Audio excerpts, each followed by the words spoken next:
Hey everybody, how you guys keep getting in my living room, I will never know. But I want to thank everybody for coming. We have a good show for you. We have a couple of my favorite comics, and then someone I have yet to see before, but I've heard nothing but good things about. So should have a good night. We ask you that if you don't have a lot of noise in the background, please unmute yourself. We'd love to hear you laugh. If you want to leave your video open, we'd love to see you laugh, but we understand some people are a little camera shy. But definitely, if you could leave your mic open, we would love that. We are comedians. We need that hit. We need that adrenaline rush. We need that laughter. Being that this is virtual and these are comedians, and we've had a pandemic for the last 2 years, if you enjoy the show, please consider dropping a couple bucks into our donation for the comics. This is how they hopefully are going to make a living. That they're trying, and virtual is really the best option right now. The live stuff is hit or miss. But we have two options. We have on PayPal, it's paypal.me/BD comedy. And on Cash App, it's $button-down-comedy. If you send anything their way, it's going to go straight to them. If you do enjoy the show, please follow us on Facebook, on Twitter, and Instagram, Button Down Comedy. We have these shows pretty much every other week. We will be pushed a little bit because of the holiday. Our next show will be January 7th. All that's on our Facebook page, so please feel free to join us there and watch more shows and spread the word. Tell your friends. We would love to have more people in the audience. The more the merrier. It's fun. But thanks for coming and enjoy the show. Really, I've been having some fun. I had a rough Thanksgiving. I came down with COVID. I did, and I had the vaccine, so thankfully it wasn't too bad, but it was still not pleasant. I had 3 days. I didn't get out of bed. Didn't eat anything, barely drank anything. I mean, I spent all my time arguing with my bladder. I kept saying I have to pee. I dragged myself to the bathroom, and I didn't have to pee. Damn bladder. But what can I say? You gotta do what you gotta do. And they tell you, drink lots of water. And I hate water. I do not like water. So I'm forcing myself to drink this water.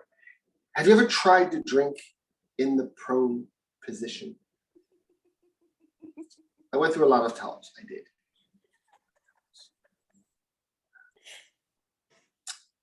It wasn't until the third day that I remembered my daughter bought bendy straws. Bendy straws are the Lord's work. Genius. And they say, laying on your back is the best position. It's more comfortable. It's better for you. But I found it very painful. My face was killing me. I kept dropping my phone.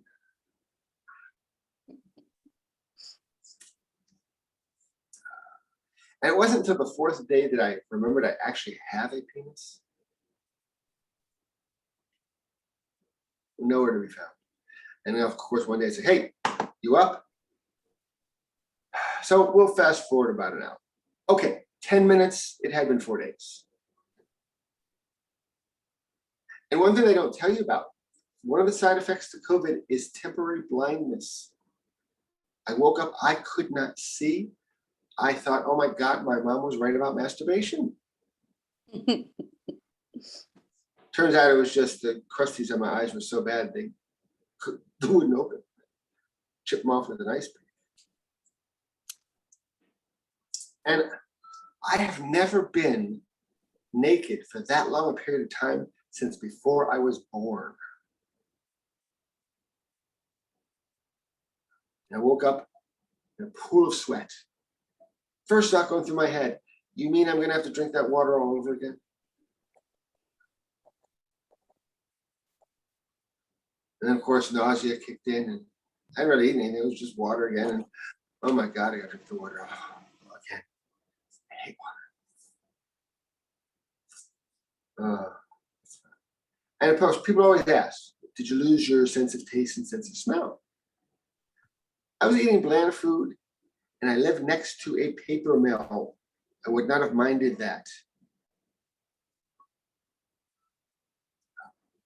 But on the 7th day, I looked out over my neatly made bed, first time in a week. My showered and clothed body, also first time in a week. I said, it is good. I no longer have to rest. And my sinuses felt so much clearer. I mean, I went to a comedy club, and after I went outside in crisp night air, and I could smell the sweet smell of urine.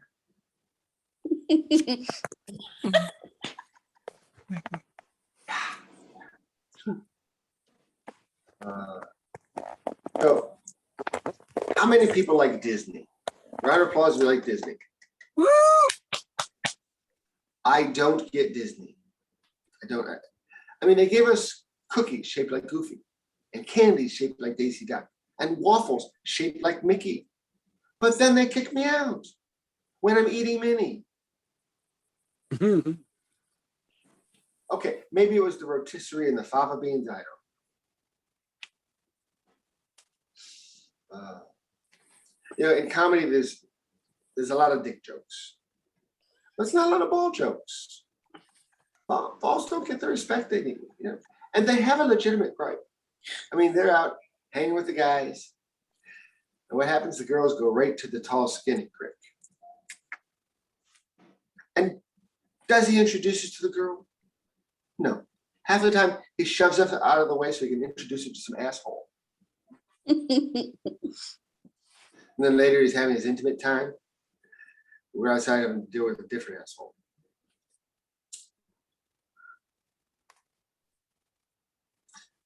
How many of you have that friend who texts you like novels? It's like, you know, 1 of 15, 2 of 15. But of course, they come in, you know, 5 of 15, 9 of 15, 7 of 15, 3 of 15. And then later they'll call you and tell you the exact same story they just texted you, but with greater detail. You know, and little side stories where they'll go off to on a tangent and they'll come back and they have to rehash the first part because they went on the tangent. And then they say, to make a long story short, too late, that ship has sailed. Go.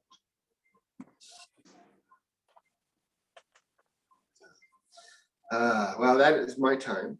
Let you guys get to some comedians of our show. Our first comedian comes to us. I'm sorry, Shannon, I don't have your intro in front of me. Right. Second, put that up. There you go. Shannon started in New York City, and you still live in New York? No, I'm in Chicago now. Chicago. Actually, I've heard good things about the scene in Chicago. I know several comedians from that area, and so hopefully we're gonna hear some new comedy from Chicago.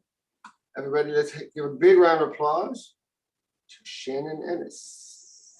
Yay! Oh my God, my face just got really big on my own screen. It's a level of attention I don't know if I'm made up for. And I don't know if I like myself that much. Thank you so much, George, for having me. And thanks for warming us up. I don't know if anyone else noticed, but George's teeth are amazing.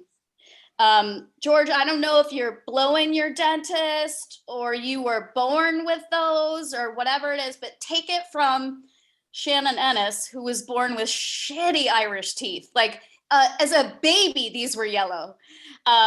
Your teeth are beautiful. I just want to say that about you. I'm sure you're a lovely human being. The whole time you're talking, I'm like, what is his secret? Like, they're straight and they're just, it's like a tooth fetish.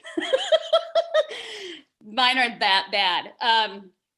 Yeah, you were right, George, about the comedians needing attention and money, I guess, too, during the pandemic. But mostly for me, it's been attention. Like, we are so thirsty at this point, aren't we? Like, so thirsty for love and attention. And to the audience members, we really need this, and no pressure, but we will kill ourselves. We're notorious for doing that if we don't get attention. But again, no pressure, no big deal. I have a therapist. She's on speed dial. But if you could just like laugh a little bit, I may have the will to live another 24 hours. One of the things that I like about Zoom comedy so much is what you can't tell is that I am 5 feet tall. Like that's all you're getting. There is no more woman. There's just the 5 feet of me. So this in this format, I don't have to make any short jokes, like none whatsoever. I don't need to tell you that my parents were so little that when they had sex, it probably looked like a Precious Moments figure fucking a Hummel. Like I don't need to do any of that material for you, and it's really liberating. I also wonder if I could get away with busting into some new material. Like, could I write as though I were 5'3"? Like, what? Like, do I have any size medium jokes in me, or what it's like to be a shoe size 7, or like like easily reaching the overhead compartment of the airplane, right? Like, oh, buying stuff off the top shelf of the grocery store. Like, what? It's amazing. You just don't know how lucky you have it, average size people. You have no idea how nice it is to be the human equivalent in height of a C student. But the other thing I like about Zoom comedy is that you can physically see of me, of my body, which I've calculated to be about 27%. So that's what you're getting out of the 100. You get 27%. And this directly correlates to the effort I'd like to put into my appearance. Like 27% suits me. That's as much as I'm willing to give. So I'm finally getting what I'm willing to put out, which is great. Thank you, Zoom. But I also realized that like, this is the case for everything else in my life. Everything else in my life, I feel like the same, medium kind of way about it. And that perception, what I like to call my mercurial depression, it can be devastating, right? It's like, well, how much confidence do you have, Shannon? About 25%, or 27%. Okay. How do you feel about the future, Shannon? Well, about 27% that it's going to be okay. Do you love your fellow man? 27% tops. And do you give a fuck about anything? 27%, and that has made me so happy. Like, oh my God, I live in a world here where 27% is more than enough, right? It's plenty. And it's like Zoom has taken my attitude about life and been like, you're enough. Your 27% is like 100 here. Also, no one cares enough about you. Like 27% is really plenty, Shannon, you fucking idiot. And then that makes me really happy, right? Like I'm overcome with happiness and I feel liberated in a way that I haven't since I came out. And that is kind of magnificent. But here's the thing that sucks is I get so happy about being on Zoom, then 27% isn't enough for me. And I'm like, son of a bitch.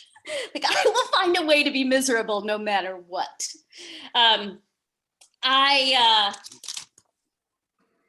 I got dumped during lockdown. A relationship ended. It was brutal. I had to invent the term pan-dumped to begin talking about it and, give it like a little handy phrase. But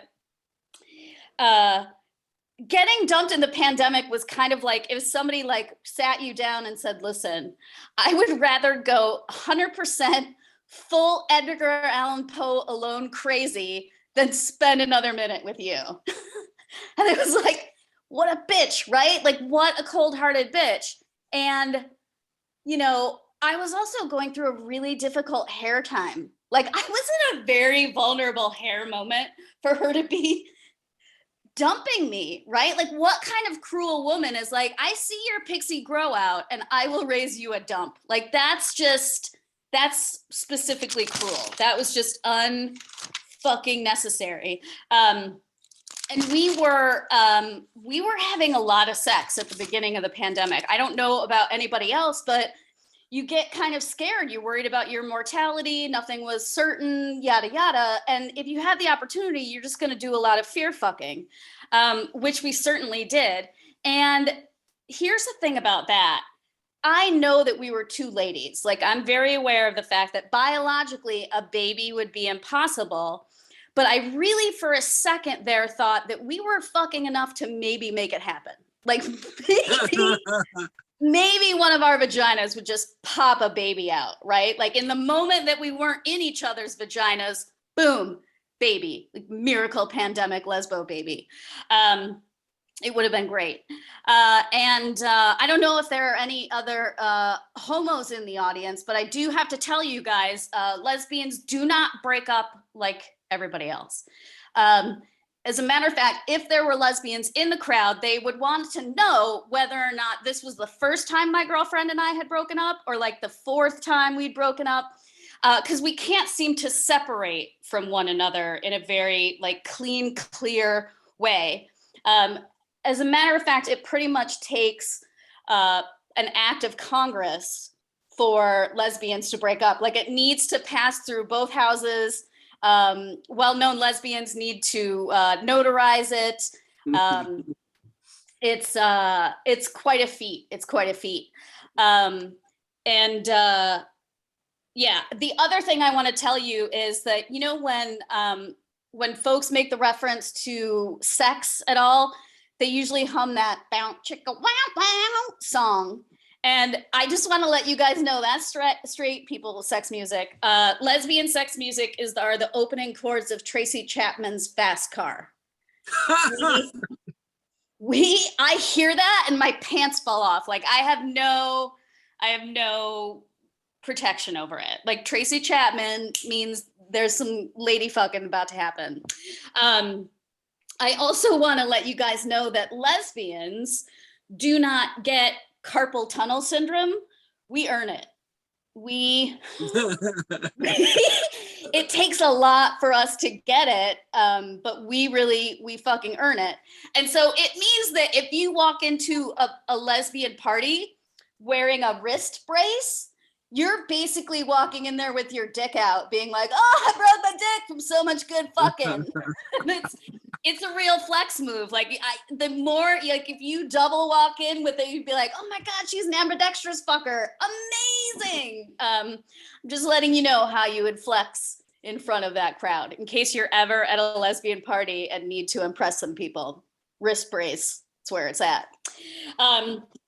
One more thing I want to let you guys know is that, as you could tell from the hair joke, I'm a little fussy about my appearance. I'm a little, it's not necessarily vain. I feel better the more I kind of take care of myself.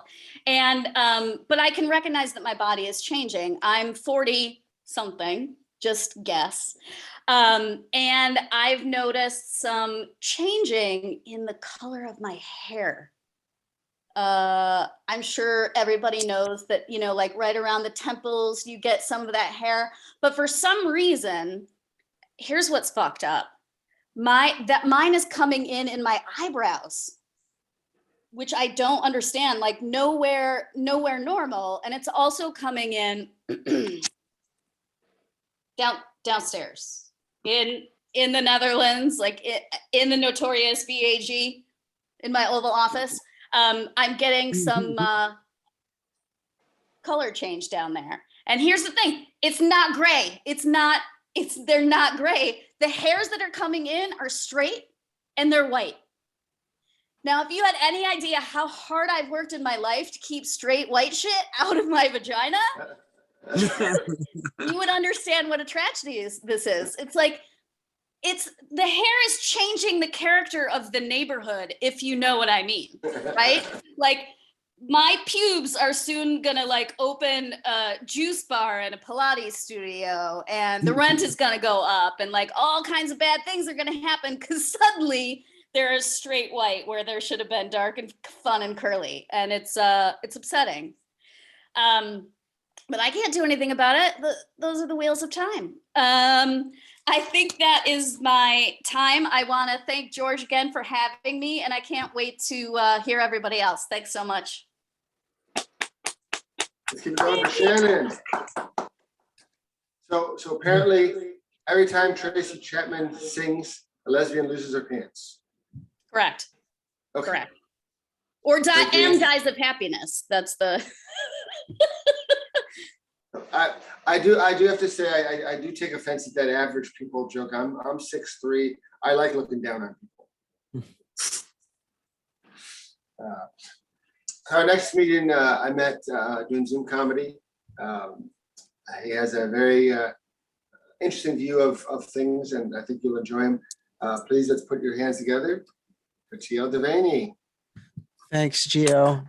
Yeah. George and I have done quite a bit of Zoom comedy over the course of the last 2 years. And I'm not one of those people that ran right out to do comedy back in the wilds again.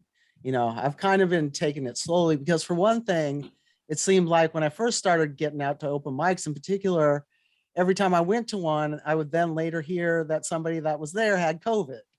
So that kind of slowed me down a little bit. But I got pretty comfortable with Zoom comedy over the course of the last 2 years. And you kind of forget some things transitioning from Zoom to live that maybe you just didn't think about. Like, one of them is the wardrobe concern.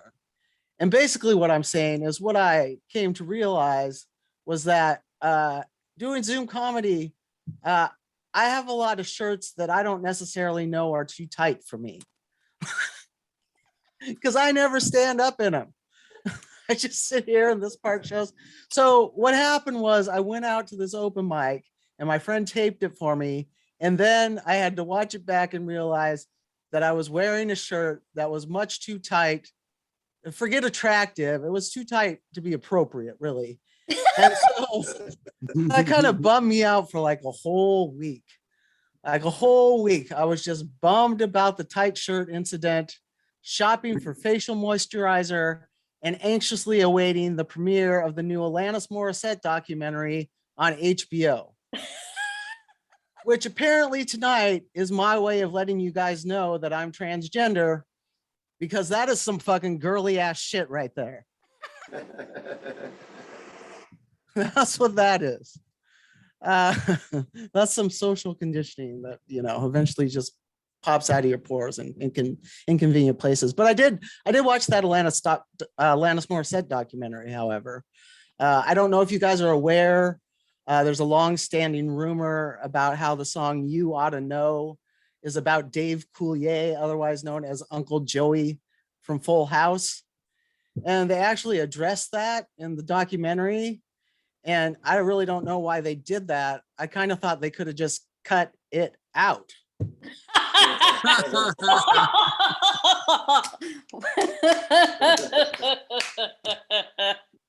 So the other thing about the tight shirt incident was that it immediately propelled me into a home workout habit.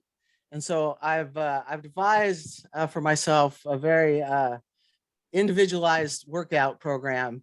I have one of those under desk bikes right here. So you can just sit here and pedal. And so what I do is I pedal my under desk bike and I smoke a joint and I listen to Pat Benatar. What do you call the workout where you pedal your under desk bike, smoke a joint, and listen to Pat Benatar? That's called "Sit Me With Your Desk Pot." Oh! Yowza! Yeah, that's what that's called. I do have a bit of a different life experience from most other people as a transgender person. One thing I can let you know that you probably don't hear a lot about is that transitioning your gender involves a lot of paperwork. There's a lot of paperwork. You got to get, you know, you got to change your name and all kinds of things. You got to go to court. Like you just do change all the paperwork. But what you also realize after a while is that not all of that information trickles down everywhere. And then you find yourself in an uncomfortable situation. Like about a year after I had changed my name and my gender and all that stuff, I went to buy a car. And you know how much personal information they pull on you when you buy a car, right? They just pull in everything. And so, of course, some things came back with my same last name, but a very female first name. And so Randy, the car salesman, says to me, who's this? Who's this? Trish, your ex-wife? Oh, Jesus. And so I just go, yeah. So now apparently I'm my own wife and we are divorced.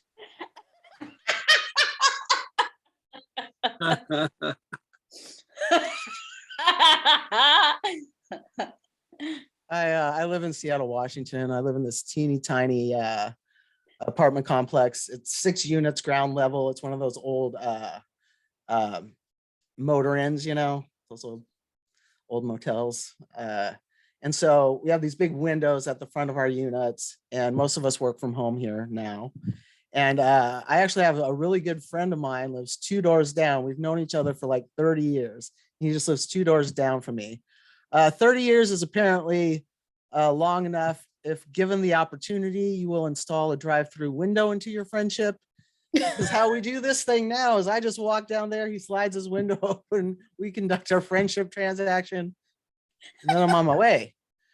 But one day I was out there talking to him, and he just out of nowhere just said to me that he does not like Tom Petty.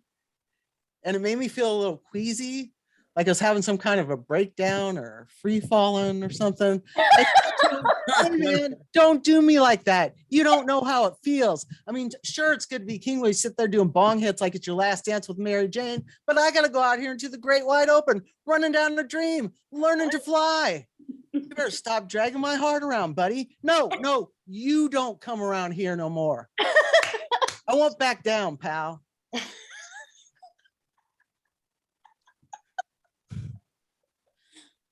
You know, the unfortunate thing about being transgender and being a comedian is that you run around all the time having to tell people that you're transgender, which, you know, the problem with that is after you do that, then other dudes think they get to come up to this and tell it to smile.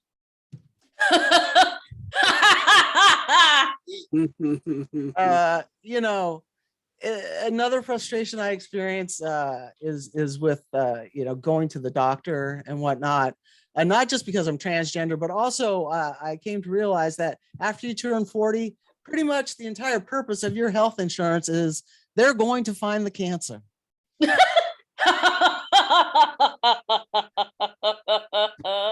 But you know, it's weird to me because walking around out in the world, no one is confused by this.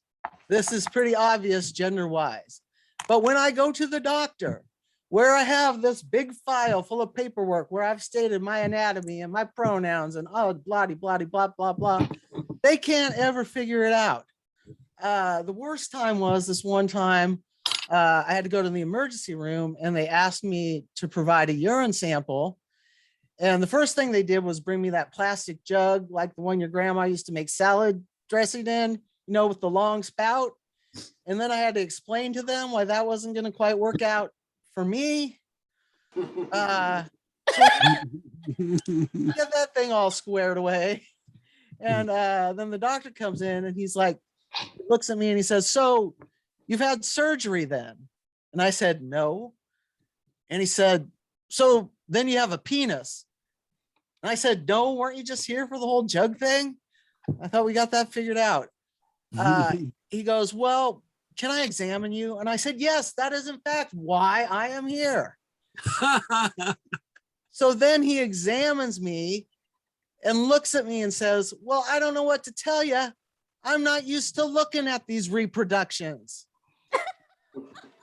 You guys, I am so goddamn transgender that a doctor is confused about what part of me has transitioned. This part up here. Keep your eyes up here. Come on. I will say that since this happened, I have very little patience for people complaining about being misgendered.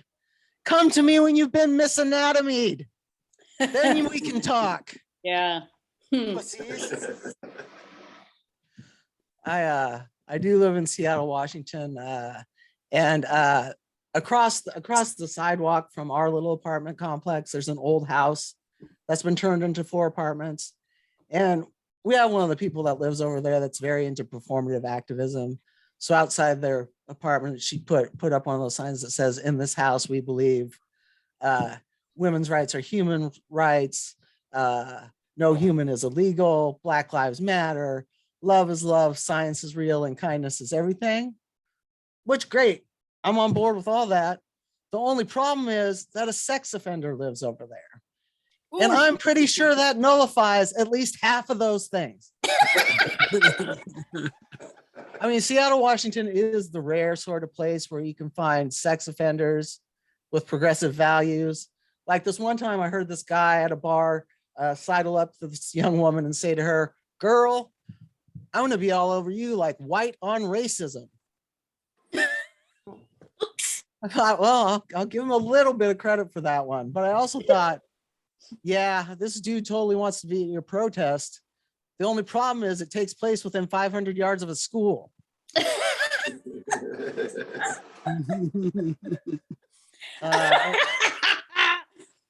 Another thing about me is that when I was 3 years old, I suffered a traumatic brain injury, and I suffer a whole bunch of long-term consequences from that, and none of them make sense.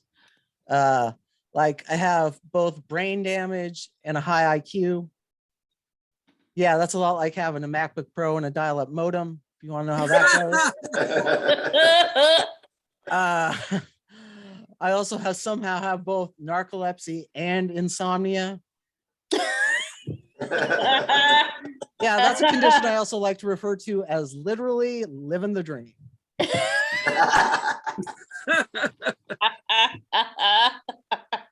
It's like after a while, you guys remember that old Reese's peanut butter cup commercial where you got 2 people walking down the street, one of them's eating a chocolate bar, and for some reason in the exact opposite direction, there's a person walking down the street just mawing out of a jar of peanut butter, and they run into each other, and it's like, "Ooh, you got peanut butter in my chocolate. Ooh, you got chocolate in my peanut butter." After a while, I started to feel like my entire life has been based on some sort of existential Reese's peanut butter cup principle. Like, "Ooh, you got stupid. Am I smart? Ooh, you got awake. Am I asleep? Ooh, you got fallopian tubes and my boyish charm."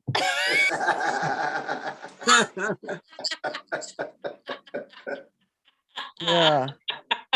Yeah. So what happened when I was 3 years old is that I was in a minor car accident and I bashed my head against the car stereo. And then 20 minutes later, I had a severe seizure and I had to be hospitalized for 3 days. And because of the point in time that it was, and also because it was in Alaska, I developed a severe seizure disorder after that, but they didn't connect it to the head injury. So what happened there was that I had such a severe seizure disorder that they couldn't get it to remit. So they put me on adult doses of anti-seizure medications between the ages of 3 and 6. And anti-seizure medications, if you don't know, are all mostly downers. So to counteract that, they had to put me on a stimulant. And the stimulant they put me on is a prescription drug called Disoxin, which is methamphetamine. Holy shit. Yeah, I don't really remember too much from that period of my life. I do know one thing, and that's that baby meth head really hates it when you take the meth away. But when I was 6, after I hadn't had a grand mal seizure in a year, they just yanked me off the drugs and called me good and sent me on my way. So if y'all want to know what the best part about having kicked meth cold turkey at age 6 is, it's the fact that my teeth grew back.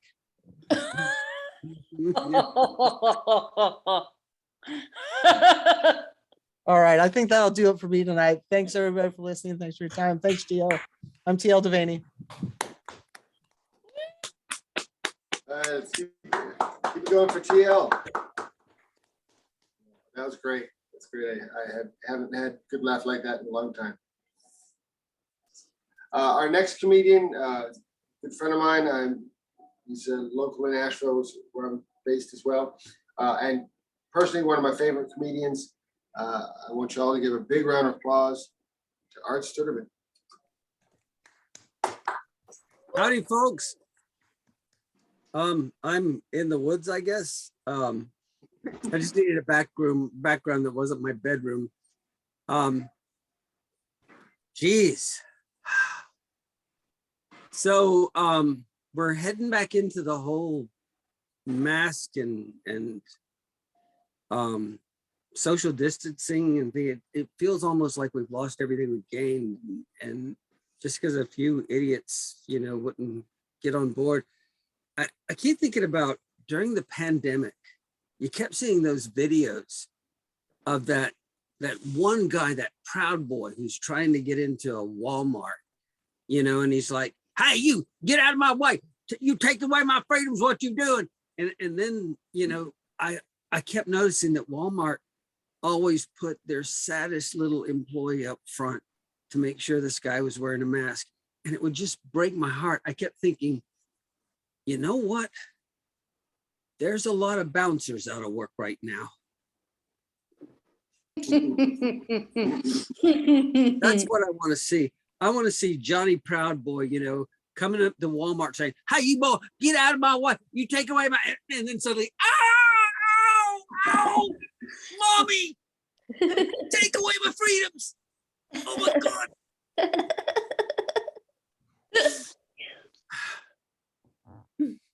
I hate those guys.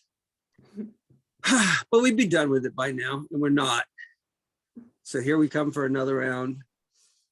I spent a lot of time. I spent about 8 weeks at home during the pandemic, and the whole time, the whole 8 weeks I was at home, every single day, I lifted weights. I did some sort of aerobic work, like bag work or running or bicycling.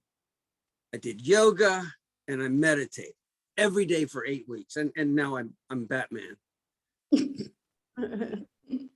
But something I noticed, because I did this all in my basement with videos, and something I noticed is that if you watch boxing and kickboxing videos and you watch a yoga video and you're working with both, there's a completely different vibe to those videos.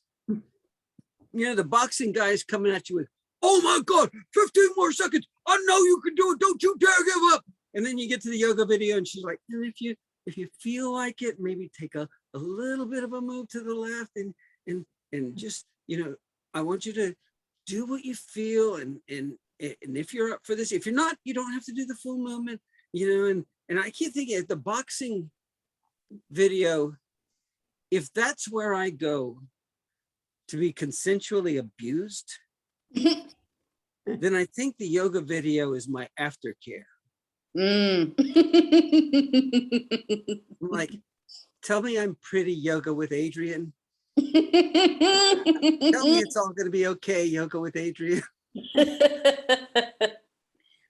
Now I just have to take up Tai Chi because, foreplay is important.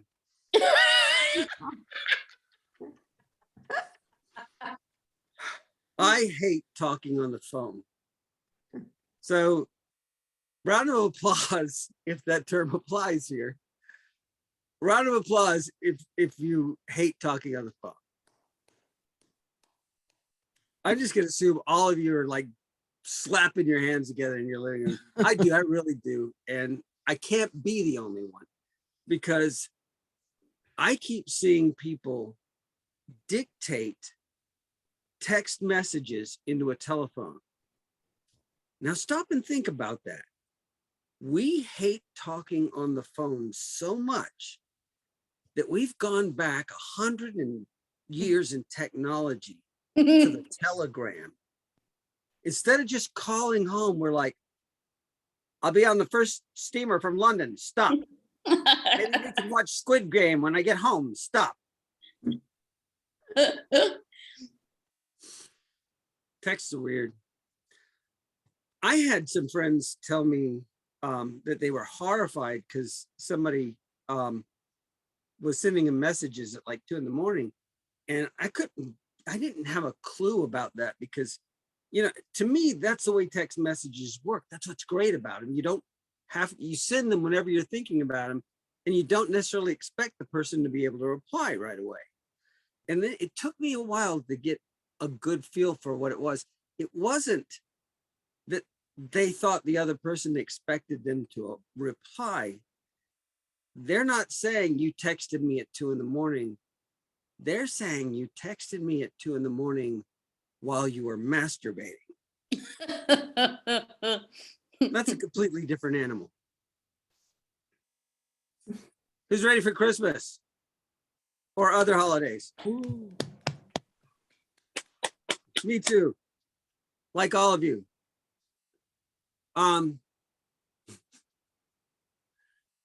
I do. I like Christmas. I'm an atheist. I'm not religious at all, but I'm a big fan of Christmas. I just like all the trappings, you know, and all the fun, you know, people being nice to each other on purpose for a change. You know, I can just dig that, and I love the music. And you know, people hate it, and I like to pretend I hate it too sometimes, so I can seem like I'm cool. But I love Christmas music, and there's so much beautiful stuff. But every once in a while, you come across the song that sounds like Andy Williams got out of bed, staring straight into the cold, empty eyes of a Christmas song deadline. He's like sitting there at the piano going, "It's a holiday season, so whoop-de-doo and dickory-dock, and don't forget to hang up your sock." His wife comes out of bed and, "What the hell's wrong with you?" And he's like, "They don't even read these anymore. It's due at 7 a.m. Shut up." And he's like, "They'll be coming down the chimney down."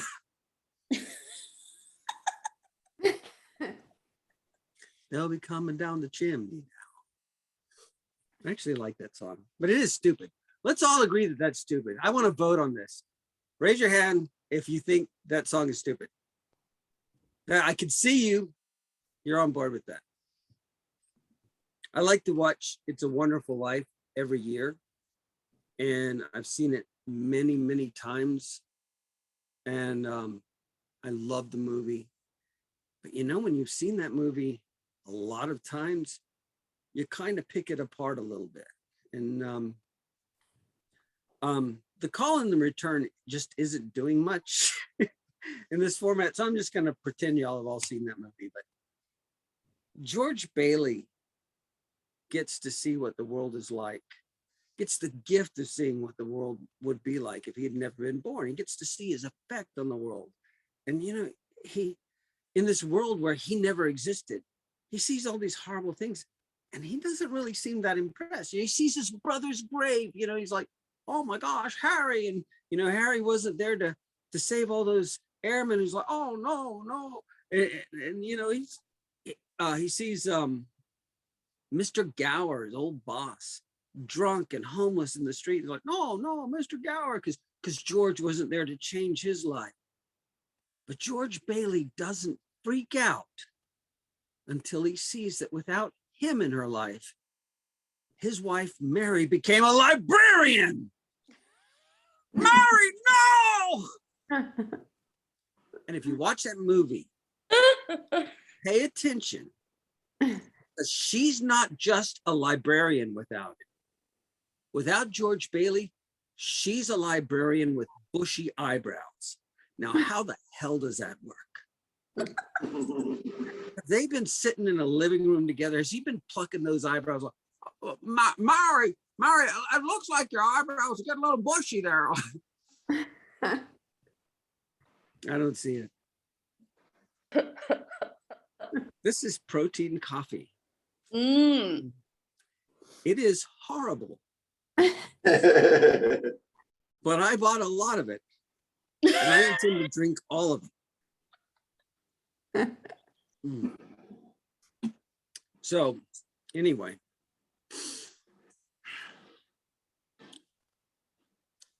So we're all online a lot now, and I came across the pornographic term interracial gangbang.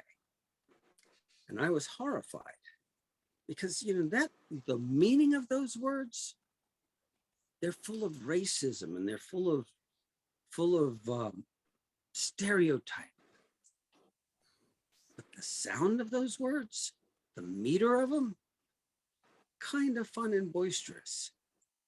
And it fits perfectly with chitty chitty bang bang, you know. Oh, my interracial gangbang, I love you. Gangbang, interracial gangbang. I think I just ruined some childhoods.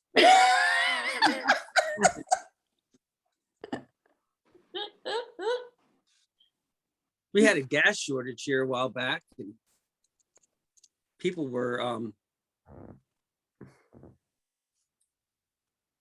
it really pissed me off because it was a big inconvenience, and it was complete. It pissed me off for two reasons. It was completely manufactured.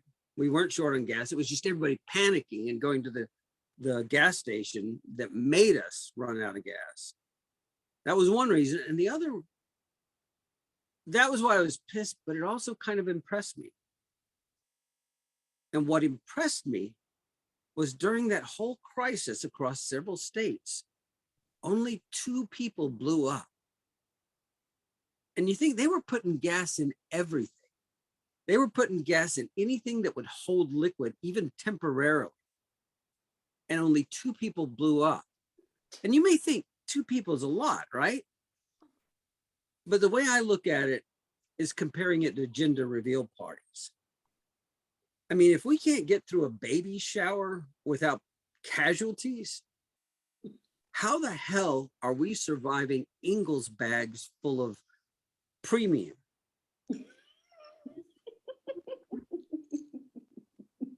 I don't know. Protein coffee. Don't drink it for the taste, drink it for the protein. But there's not much, but still don't drink it for the taste.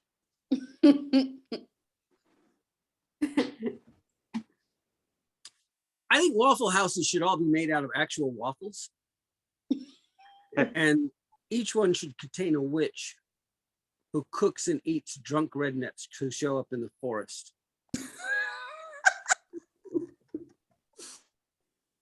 I do kegels. I do kegel exercises because, you know, men can do them too. And, and they, you know, make your pelvic floor stronger and all that stuff. They also made my dick tighter. The hair on my chest makes me feel like a man.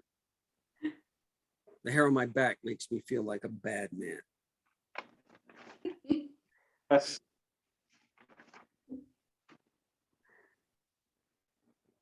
saw a sign driving home tonight that said over the road drivers wanted. Now I want to know what the hell's been going on underneath our roads.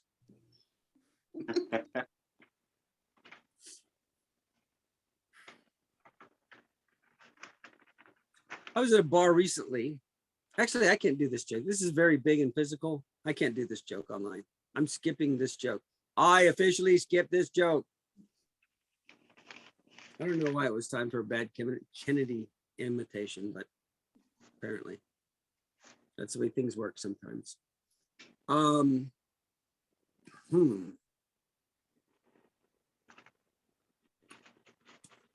Let's see.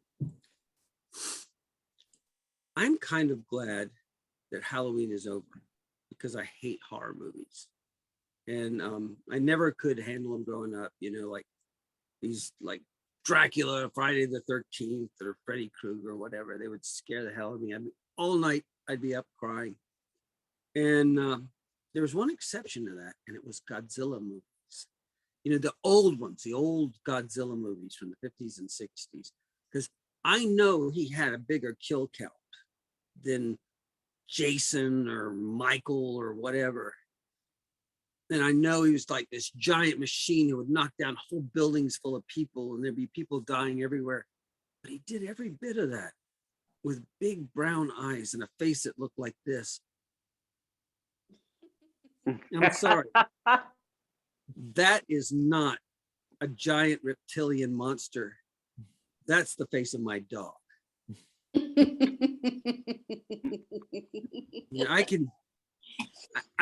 I don't see that face and think, oh my God, I'm terrified. I see that face and I want to pick up one of those little toy trains and throw it like, get it, boy, get it.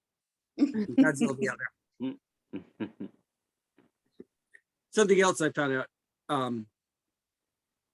the Godzilla sound, I was a mimic and I always wanted to make every sound myself. And that Godzilla sound, I really went after it.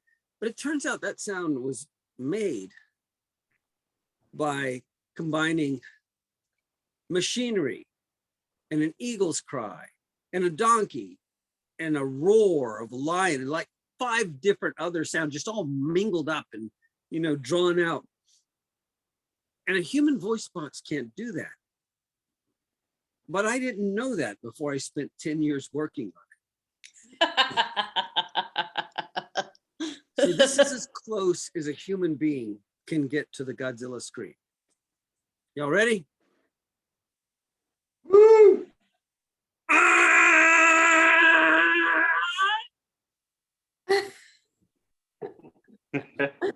Amazing.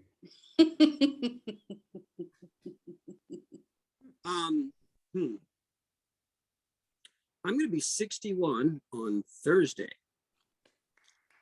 And I don't know, I don't feel especially old. I'm an Uber driver. So I drive people around, and that's kind of fun for an old guy. Like I said, I don't feel especially old. I'm thinking about getting a tattoo because everybody's argument against it is how's that going to look when you're 60? Mine's going to be fine. I was in the parking lot recently and a woman stopped me and said, I need a jump. Do you have jumper cables? I'm 60 years old. Of course I have jumper cables. You don't ask me, do you have jumper cables? You ask me, how many jumper cables do you have? I have 7 in my car. I am old. I'm an old fella. I enjoy driving Uber. It's a lot of fun for me. I thought it wasn't going to be because a lot of the time that I'm out driving, I'm driving drunk people around. And obviously I'm driving, I'm going to be sober. And I thought that dynamic would be horrible. I thought being a drunk person, being a sober person around that many drunk people would be terrible. Turns out I like drunk people. They're fun, they're laughing, they're singing, they're enjoying each other's company. And for a few minutes while they're in my car, I get to pretend I'm one of them. And you tell somebody you meet in a grocery store that you're a comedian, they're like, oh yeah, that's cool, that's nice. You tell a drunk person you're a comedian, they're like, oh my God, tell you something funny. And you're like, oh, I'm gonna do some bits now. And then they're like, tell me a knock joke. And you're like, God damn it. Fine. Fine. I will tell you a knock joke. But it's gonna be my knock joke. Here comes the only knock joke I ever wrote. Knock. Who's there? Kook. Kook. Woo-hoo. God. Is it 1 o'clock already? I know that joke sucks, but you tell drunk people like that joke and they're like, oh my God, you're so bad. And then I climb in the back and we all fuck. Don't talk about me like I'm not here, Art. That works out really well for me because if we get bodily fluids on the upholstery, I get to charge them $150 cleaning I heard Corey. Oh, Corey. Yeah.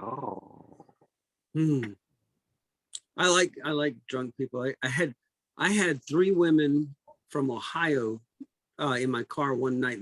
They were hopping. I was taking them from one bar to another. They're already drunk. And one of them says to the other 2, "Oh my God, every guy that tries to talk to me is really gross at like 45. And then she looks at me and she says, "Why can't someone nice like you try to talk to me? You're not 45, are you?" And I said, "No, ma'am, I'm not 45. I picked up a guy at Fraser's Tavern one night. He's had a guitar and he was telling me about, he's a musician. I told him I'm a performer. I perform too. We start talking about performing and the subject gets around to audiences and applause. He comes out with this stupid joke. He says, "I would rather have somebody clap for me than give me the clap." So lame. But then just a beat later and a little bit more quietly, I heard him say, "'Cause that shit hurts, man."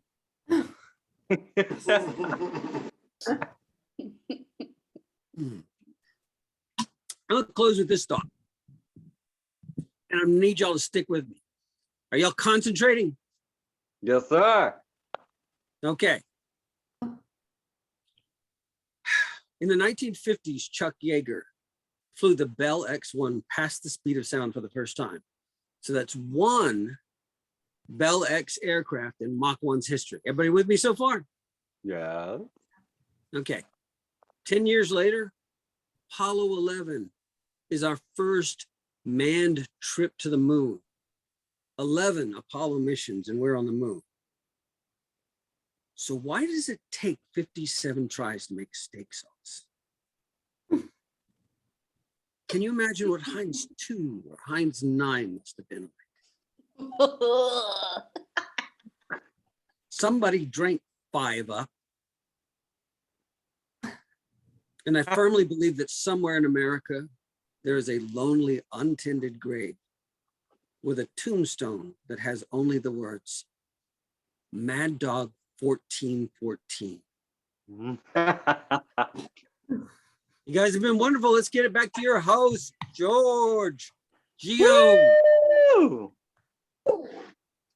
Let's keep it going for Art. Yes. And Corey, 8 o'clock is in the Eastern time zone. I'm sorry we didn't tell you that. Oh, you're fine, love. Now No, I'm just picking on you for being late. I'm sorry. Corey is a comedian from Asheville as well. Yeah, I'm at work, so things got a little bit crazy up here. But I've loved jumping on. I love seeing you guys. Can't wait to meet you. Not meet you, but see y'all in person again. Finally fully vaxxed, so. Yeah, still be careful. I was fully vaxxed when I got COVID, so be careful. Oh shit! I was fully vaxxed when I got chlamydia. I went to school with her. Thanks everybody. We comedians were wonderful. Shannon, it's a wonderful job. TL, Art, you guys, you brought your A games. I appreciate it. I wish we'd had a better audience for you. I will be posting this on YouTube and putting that on the Facebook page. So hopefully we'll get some more people watching. But it was a great show, and I do know some people who are planning on watching it later. They were busy at 8, so it'll be good. It'll be good. And you guys, thank you very much for coming and for joining us here. And audience members, Nina, Corey, Megan's still here, but we appreciate you coming. You're why we're here. Our next show will be January 7th. Good lineup. David Zaspoff. Sorry. is our headliner. I met him in Greenville, South Carolina. Very funny gentleman. So come on and join us on the 7th. In the meantime, have a great holiday. Got a whole bunch of things coming through here for everybody of any persuasion. Please enjoy yourselves. Spend time with your family, your friends, and get home safe. All right. Thanks, everybody. Have a great night. Thank you, George. Auf Wiedersehen und guten Nacht. Adios. Bye. Thanks, everybody. Thank you.